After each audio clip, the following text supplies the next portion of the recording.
오늘 우리 나누실 말씀은 누가복음 1장 15절에서 17절 말씀, 신약성경 86쪽입니다. 누가복음 1장 15절에서 17절 말씀, 우리 다 같이 함께 읽겠습니다. 이는 그가 주 앞에 큰 자가 되며 포도주나 독한 술을 마시지 아니하며 모태로부터 성령의 충만함을 받아 이스라엘 자손을 주 곧 그들의 하나님께로 많이 돌아오게 하겠음이라. 그가 또 엘리야의 심령과 능력으로 주 앞에 먼저 와서 아버지의 마음을 자식에게 거스르는 자의 의인의 슬기에 돌아오게 하고 주를 위하여 세운 백성을 준비하리라. 아멘. 할렐루야. 우리가 1월 첫째 주 주일을 맞이하고요. 사실은 지난주 한 주간 동안에도 큐티의 말씀은 누가복음의 말씀이 계속 진행이 되어 있었습니다. 근데 일주일 동안 우리가 그 신년 특별 새벽 예배로 원하고 바라고 기도합니다라는 주제로 함께 말씀을 나누면서 온전히 거기에 집중하기 위해서 제가 이제 말씀을 또다시 이제 올려드리진 않았어요. 그래서 오늘 오후 예배를 준비하면서 지난 주 중에 있었던 말씀, 그래서 원래는 이제 따지면 오늘은 주일날 오전 예배 때 우리가 이 말씀을 나눠야 하는데 또 신년주일이고 해서 우리가 함께 다시 사랑으로 복음으로 생명으로라는 제목으로 함께 말씀을 나눴고요. 그래서 이제 큐티에 대한 말씀을 제가 오늘 이 시간에 여러분들하고 함께 나누려고 합니다. 오늘은 누가복음 1장 15절에 17절 함께 읽은 말씀을 가지고 제목을 이렇게 정해봤어요. 다 같이 시작. 길을 준비하는 자라는 제목으로 함께 은혜를 나누도록 하겠습니다. 거친 땅을 일구며 새로운 길을 열어가는 사람들을 우리가 개척자라고 우리가 보통 말합니다. 누구도 걸어가지 못한 길을 걸어가며 해보지 않았던 일을 도전하는 사람, 그래서 늘 언제나 경계를 넘어서 새로운 경계를 정하는 사람을 우리가 보통 뭐라고 얘기하느냐, 개척자, 프론티어라고 우리가 보통 얘기를 하죠. 여러분들 쉽게 생각하면 남극이나 북극을 가장 먼저 탐험하여서 도달한 그런 사람들이 프론티어이고 개척자이겠죠. 또 달에 인류 최초로 발자국을 디뎠던 그런 사람들, 남긴 사람들, 위대한 발명을 한 사람들, 그리고 또 새로운 법칙을 발견하거나 새로운 이론을 찾아냈던 사람들, 새로운 일들에 도전하는 그런 사람들을 우리가 다 보통 어떤 사람들이라고 얘기합니까? 개척자라고 얘기합니다. 그런데 여러분, 이러한 개척자, 우리가 보통 얘기하는 위대한 개척자들만 사실 이는 특별한 어떤 사람에게만 주어지는 호칭이라고 볼 수는 없을 것 같아요. 왜냐하면 평범한 일상을 살아가는 우리들도 모두가 사실은 개척자 중에 한 명이기 때문이에요. 우리 아이들 여러분들 생각해 보시죠. 우리 예를 들어서 우리 다인이가 있어요. 다인이가 있으면 다인이가 자랄 때 모든 걸 다 어디로 가져갈까요? 지는 입으로 다 가져가요. 그리고 입에서 딱 쓰면 뱉어버립니다. 개척자죠. 맞죠? 자신의 인생 가운데 처음으로 이거를 맛보는 거 아니에요. 개척하는 겁니다. 근데 개척을 실패할 때도 있고 맛보니 와 이럴 때가 있습니다. 그래서 오늘도 보니까 와 소리를 지르더라고요. 그래서 제가 개척하는구나. 개척자 정신을 갖고 있는 거예요. 그러니까 사실은 어떻게 보면은 모든 사람들이 인생을 살아가는 모든 사람들은 사실은 나름대로의 개척자의 삶을 살아간다고 할 수 있어요. 특히 우리 모두는 개척자입니다. 따라합시다. 나는 개척자이다. 왜냐하면 우리 모두는요, 아무도 살아가 보지 못한 삶을 오늘 살아가고 있는 겁니다. 그렇죠? 오늘이라는 시간을 살아가 본 사람이 있을까요? 없을까요? 아무도 없습니다. 2024년 1월 7일이라는 오늘 이 시간 2시 13분 정도가 됐는데요. 이 시간을 살아본 사람은 아무도 없어요. 그 어떤 위대한 사람이라 할지라도 지금의 시간을 우리는 개척해 나가고 있는 것이죠. 그리고 모두가 다 내일이라는 시간을 향해 달려가는 존재들이니까 우리 모두는 개척자인 것입니다. 그런 의미에서 2024년 새해를 시작한 우리 모두는 인류 역사상 한 번도 살아가 보지 못한 그 한 해를 우리가 살아간다고 할 수 있어요. 그렇다면 이렇게 개척자로서 새 길을 열어가는 개척자들에게 있어서 가장 중요한 것, 가장 필요한 게 뭘까? 개척자에게 가장 필요한 그 정신은 무엇일까? 자, 오늘 본문은요, 하나님께서 주의 사자를 사가랴라는 제사장에게 보내셔서 그동안 아이를 낳지 못했던 아내 엘리사벳을 통해 하나님이 새 길을 준비할 아들을 태어나시겠다라는 것을 알려주시는 장면이 바로 이 오늘 우리가 함께 읽은 본문의 장면이에요. 무엇보다 이 사가랴는요, 대제사장으로서 지성소에 들어갔을 때 일어난 일이에요. 그만큼 일생일 때에 중대한 일을 맡고 있을 때에 갑자기 하나님께서 하나님이 이루시고자 원하시는 강력한 의지로 이런 이 사가랴에게 나타나신 거예요. 그래서 공식적인 하나님의 뜻을 분명하게 성전 안에서 보여주게 되었던 것이죠. 이제 사가랴와 엘리사벳을 통해 태어날 아기는 엄청난 사명을 감당하게 될 것이라고 말하고 있어요. 사람들에게 어떤 사명을 감당하느냐? 사람들에게 주님을 맞이하게 하는 준비할 사명, 그러니까 주님을 맞이하게 하도록 하는 준비의 사명을 누구에게 감당하느냐? 이 아이가 감당하게 될 것이다. 자, 오늘 보면 17절 말씀, 우리 쉬운 성경의 말씀으로 한번 볼까요? 시작. 그는 엘리야의 심령과 능력을 가지고 주님보다 먼저 올 것이다. 그래서 아버지의 마음을 자녀에게로 향하게 하며 순종하지 않는 사람들을 의인의 지혜로 돌아서게 할 것이다. 그래서 사람들에게 주님을 맞을 준비를 하게 할 것이다. 아멘. 여기에는요, 두 가지 사실이 포함되어 있어요. 첫째는 뭐냐면, 따라합시다. 주님이 오신다. 그러니까 주님이 오신다는 거예요. 그러니까 메시아로서 주님이 오신다라는 말씀을 분명하게 하십니다. 자, 두 번째는 어떤 말씀하시냐면, 그 주님을 사람들이 맞이해야 될 것이다라는 거예요. 사람들이 그 오실 주님을 맞이해야만 한다라는 것을 얘기하고 계시는 거예요. 자, 그런데 바로 이 사명을 태어날 아기가 감당하게 될 것이라는 거예요. 자, 그러면 여러분, 오실 주님은 누구이실까요? 예수 그리스도이십니다. 그리고 오실 주님을 맞이할 사람들은 누굴까요? 이스라엘 백성들이겠죠. 그러니까 태어날 아기는 예수님의 오심도 준비해야 하고, 이스라엘 백성들이 누구를 만나도록, 예수님을 만나도록 하는데 준비되는 사람이 누구냐? 바로 태어날 아기가 된다는 거예요. 그리고 이 사명을 감당할 사람이 바로 누구입니까? 여러분이 잘 아시는 세례 요한입니다. 그리고 이 세례 요한은 일찍이 이사야 선지자를 통해서 예언된 사람이었어요. 따라합시다. 광야에서 외치는 자. 여러분, 그래서 우리가 이제 새벽 예배 때도 그 이야기를 함께 나눴었는데요. 광야에서 외치는 자가 바로 누구냐? 세례 요한을 하나님께서 이렇게 예언했던 것이죠. 그래서 마태복음 3장 3절에서 예수님은 이렇게 말씀하십니다. 다 같이 한번 읽어볼까요? 시작. 그는 선지자 이사야를 통하여 말씀하신 자라. 일러스되 광야에서 외치는 자의 소리가 있어 이르되 너희는 주의 길을 준비하라. 그가 오실 길을 곧게 하라 하였느니라. 아멘. 그러니까 여러분은 세례 요한의 사명을 딱 한마디로 얘기하면 뭘까요? 준비하는 사명이에요. 따라합시다. 준비하는 사명.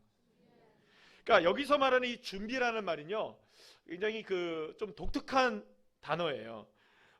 히브리어로 얘기하면 우리가 이제 우리가 지난 한 주 동안 우리가 나눴던 말씀을 생각하면, 이게 준비한다는 말을 우리가 여호와 이레로 생각할 수 있는데요, 여기서 말하는 건 하나님의 예비하심에 대한 이레가 아니에요. 그러니까 이레라는 단어를 썼으면은 예를 들어서 하나님의 준비하심이 되잖아요. 근데 여기서 말하는 건요, 여러분들 파라라는 단어를 써요. 따라합시다. 파라. 여기는 이건 뭐냐면 어떤 방향으로 향하게 하고 어떤 방향으로 삶을 돌이키게 하고 돌아가게 하는 거예요. 그러니까 방향을 돌이키는 게 파라라는 단어로 준비라는 단어를 쓴 거예요. 이게 히브리어로 의미가 되고요. 헬라어로는 어떤 단어를 썼냐면 헤토이마조라는 단어를 썼는데요. 준비하다, 예비하고 있다라는 의미로 사용이 됩니다. 자, 그런데 여러분들 이 히브리어와 헬라어의 의미를 조합하면 준비한다는 것은 어떤 의미가 있냐면 이런 겁니다. 무엇이 또 다른 그 무엇인가를 향해 올바른 방향으로 갈 수 있도록 하는 것, 이거예요. 그러니까 누군가가 있으면 누군가를 향해서 온전히, 그러니까 A라는 존재가 있는데 B라는 존재가 A를 향해서 나갈 수 있도록, 올바르게 나갈 수 있도록 방향을 어떻게 한다고요? 돌이키게 하는 게 준비라는 거예요. 그러니까 여러분들 보세요. A라는 존재가 딱 있는데 B는 지금 A를 보고 있습니까? 안 보고 있습니까? 안 보고 있어요. 여기저기 막 엉뚱한 데 보고 있는 거예요. 그러면 준비한다는 게 뭐냐? 거기 보면 안 돼. 다른 데 보면 안 돼. 어딜 봐야 돼? A를 봐야 돼. 주님이 오신대요. 이스라엘 백성들을 준비시켜야 돼요. 누구를 바라볼 수 있도록? 예수님을 바라볼 수 있도록. 누가 그 준비의 사명을 감당하느냐? 바로 세례 요한이 그 사명을 감당할 자라는 거죠. 그러니까 지금 이스라엘 백성들은 다 어떤 사람 상태예요? 지금 주님을 바라봅니까? 안 바라봅니까? 제대로 안 바라보고 있다는 거예요. 그러니까 빨리 가서 뭘 해야 됩니까? 세례 요한이 이제 당신들이 깨어나서 누구를 바라봐야 된다.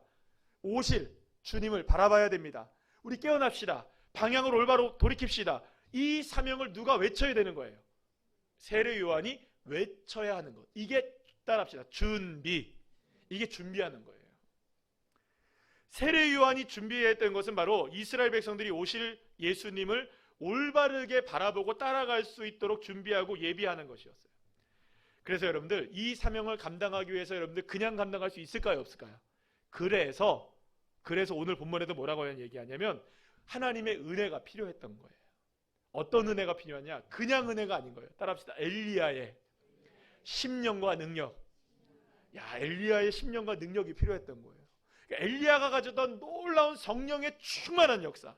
여기서 심령하고 능력이라는 말의 단어는요, 이런 단어예요. 푸뉴마라는 단어를 썼고, 그 디나미스라는 단어를 썼는데요. 이건 성령이라는 단어이고 권능이라는 단어예요. 그러니까 성령의 권능이 임하여서 그 권능을 가지고 성령의 능력을 가지고 이 준비하는 사명을 누가 감당해야 된다? 세례 요한이 감당해야 한다. 이 이야기를 하고 있는 거예요. 그래서 여러분들 오늘 보면 15절 말씀 우리 다 같이 한번 읽어볼까요? 시작. 이는 그가 주 앞에 큰 자가 되며 포도주나 독한 술을 마시지 아니하며 모태로부터 성령의 충만함을 받아. 그러니까 세례 요한이 사명을 감당하기 위해서 성령의 뭐가 필요했던 거예요? 충만한 임재를 경험하며 살아가야 했던 것이죠. 그래야만 이스라엘 백성들이 온전히 누구를 향할 수 있는 겁니까? 주님을 향할 수 있는 사람들이 될 수 있다는 거예요. 그러면 여러분들 이 성령 충만이 필요하겠죠? 따라합시다. 성령 충만. 왜냐하면 성령의 권능을 받아야 하기 때문인 거예요. 사랑하는 여러분, 세례 요한이 그냥 사명을 감당한 게 아니었어요. 그냥 준비할 수 있는 사람이 된 게 아니었어요. 무엇이 필요했던 겁니까? 세례 요한에게 성령의 충만함이 필요했던 거예요. 그러니까 저와 여러분도 마찬가지로 어떤 사명을 감당하든 무엇이 저와 여러분의 삶에서 준비되어지든, 예를 들어서 여러분들 한번 생각해 봅시다.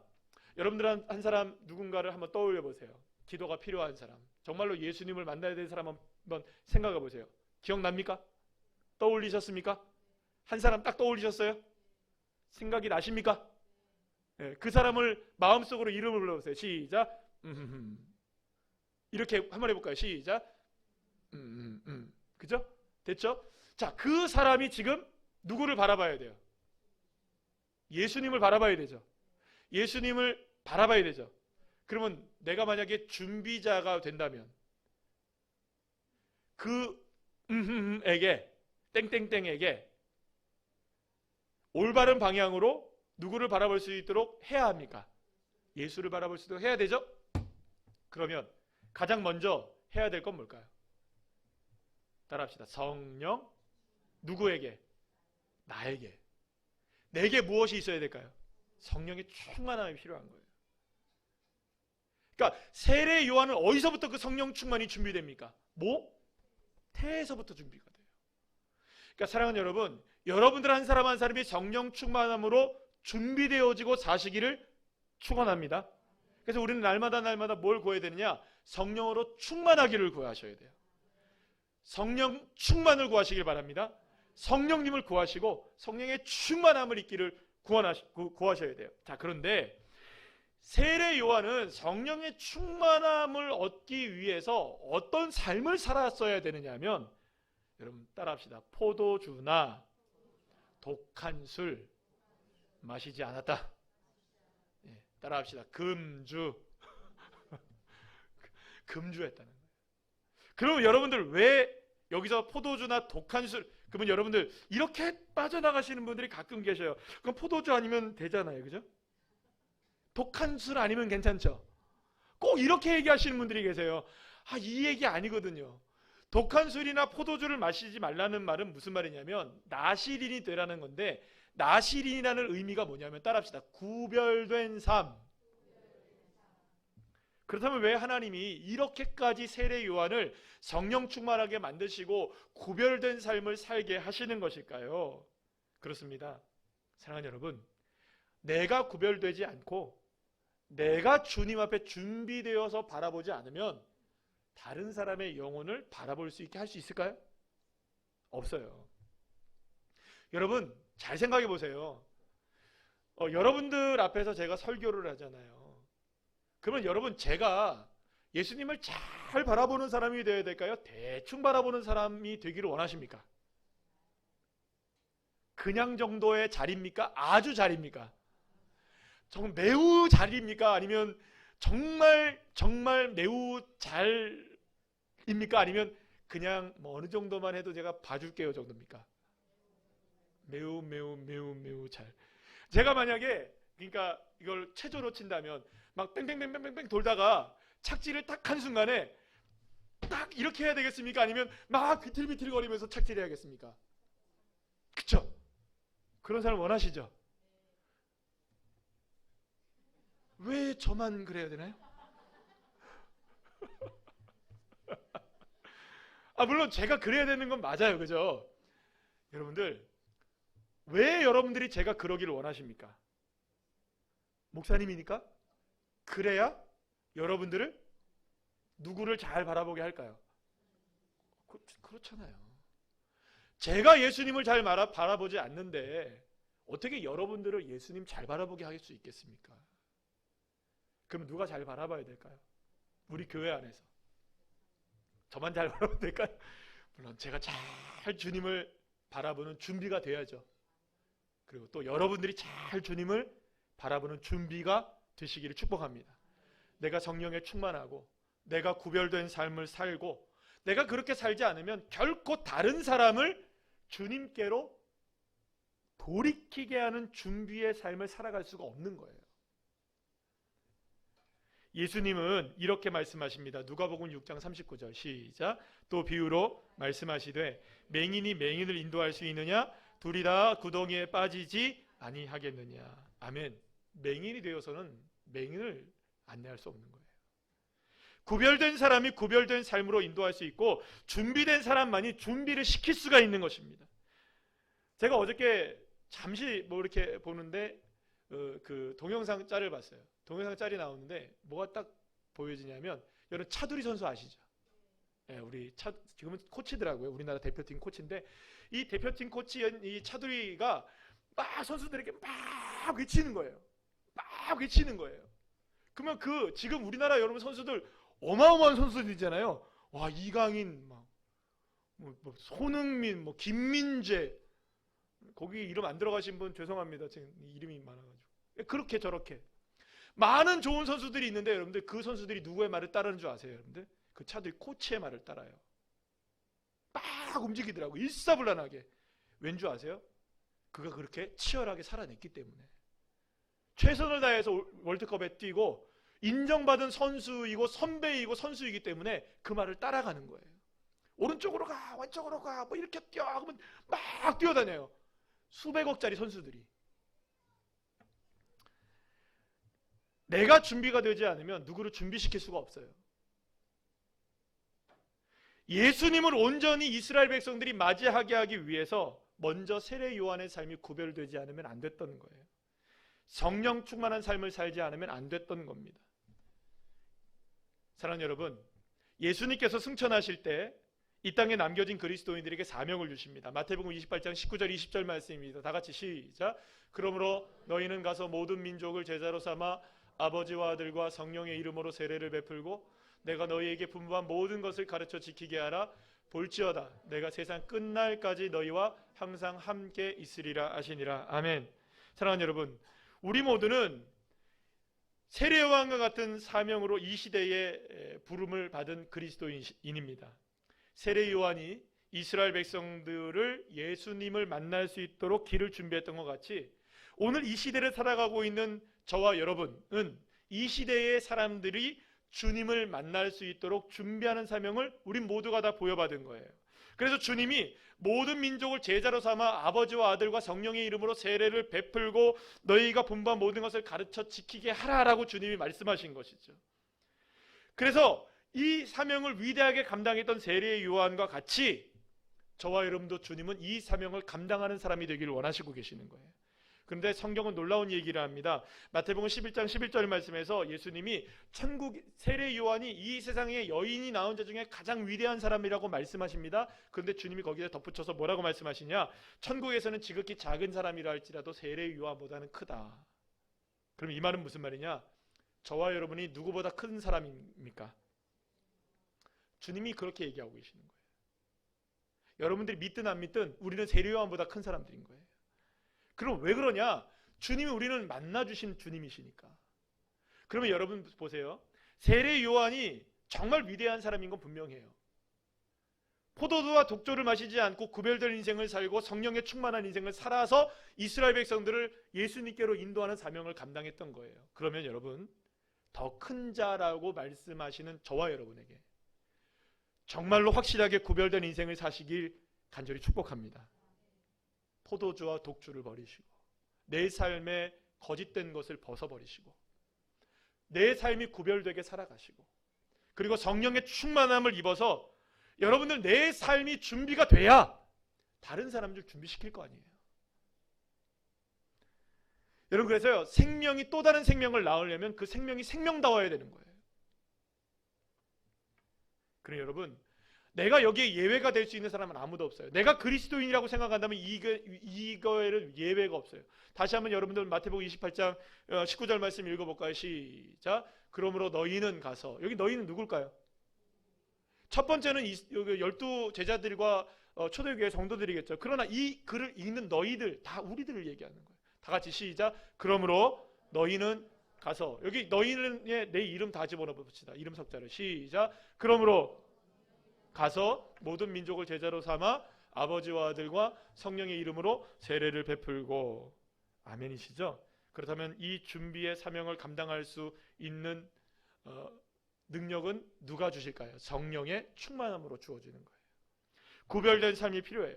주님께로 사람을 돌이키게 하려면 우리가 준비되어야 하는 것이죠. 사랑하는 여러분, 그러기 위해서 우리의 준비는 오늘의 이 세 가지와 똑같은 거예요. 다시 사랑으로 준비하시길 소망합니다. 십자가의 복음으로 준비되시길 축복합니다. 생명으로 준비되시길 바랍니다. 그래서 우리에게 필요한 준비를 충분히 하시는 올 한 해가 되시면 좋겠어요. 그래서 올해 10월 달에 여러분들 우리가 새생명 초청주의를 우리가 갖게 됩니다. 넷째 주에 저희들이 갖게, 셋째 주겠네요. 셋째 주, 넷째 주쯤에 갖게 될 텐데요. 앞으로 10개월 남았어요. 내가 준비 잘 되어지고 그리고 또 새 생명을 주님께로 오게 할 수 있는, 아멘. 따라합시다. 생명이 또 다른 생명을 낳고. 믿으십니까? 그래서 이 시대의 세례 요한처럼 준비된 자가 되어서 주님이 원하시는 그 길을 우리 모두가 함께 걸어가서 풍성한 새 생명의 역사들이 넘쳐나는 올 한 해 되시기를 간절히 축원합니다.